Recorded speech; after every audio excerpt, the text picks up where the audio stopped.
বুঝছেন কিছু? দুইটা তালা লইছে, একটা সামনে লাগাইবো একটা পিছনে লাগাইবো। ওর কাছে প্রতিদিনই টাকা থাকে না না? আমার কাছে তো ঠিকই টাকা থাকে। হইলো বাটপার, আপনার টাকা মাইরা দিব। বড় কোনো ধান্দা খুঁজতেছে, বুঝেন নাই? ওই তালা লয়ে ভাগছে আর জীবন আইব এদিকে। আরে কি কইতাছ? তুমি যা ভাবতাছো তা না। বেড়া একটা নতুন হুন্ডা কিনছে, টুকটাক জিনিসপত্র লাগতেই পারে। আর টাকা কি মানুষ সবসময় সবার লগে লয়ে লয়ে ঘুরে? হ্যাঁ দিব নাই, আগ করে বয়ে থাকো।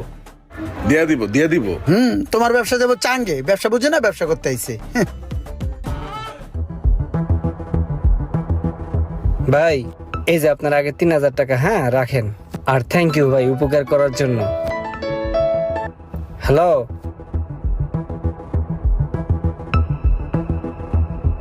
আচ্ছা ঠিক আছে আমি দেখতেছি। কি ভাই কোনো সমস্যা? না সমস্যা না, ওই আমার হুমন্দি আছে তো, তা নতুন একটা বাইক কিনছে, তা কিছু মাল লাগতো তো হেয়া কইলো আর কি। আরে ভাই আপনার সম্বন্ধে নতুন